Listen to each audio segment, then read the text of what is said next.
में दो लुटेरे हुआ करते थे, एक सिंघी और दूसरा ढिंगी, जिनकी पूरी सेना को हमारी इन माता रानी ने जमीन के नीचे दफना दिया था और आज भी उनकी तलवारों के टुकड़े यहाँ की जमीन से निकलते हैं। इस स्थान पर देवी माँ का एक चमत्कारी मंदिर भी है, जिसकी 7 मंजिलें जमीन के नीचे हैं और यही वो स्थान है जहाँ ये शक्ति अपने 10 मुखों के साथ प्रगटी थी। इसलिए हिडन जेम्स ऑफ हिमाचल में आज हम कुल्लू काइस कोठी में विराजित 7 हार 18 गांव की अधिष्ठात्री महामाई माता दशमी बारदा जी की बात करेंगे, जो 10 महाविद्याओं की एकल स्वरूप है।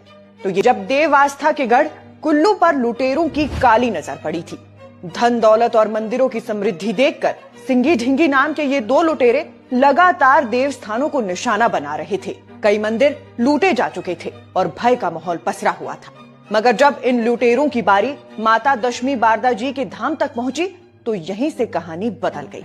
जैसे ही वो मंदिर प्रांगण में दाखिल हुए, पत्थरों से मधुमक्खियों जैसी आकृतियां निकलने लगी, जिन्हें स्थानीय भाषा में रिंगल कहा जाता है। कुछ ही पलों में ये रिंगल एक विशाल दैवीय सेना में बदल गए। इसके बाद माता और लुटेरों के बीच भयंकर युद्ध हुआ। इसी युद्ध के दौरान माता दशमी बारदा जी अपने दशमुख अवतार में प्रकट हुई और सिंघी ढिंगी की पूरी सेना को काइस बेहाल के नीचे दफना दिया गया।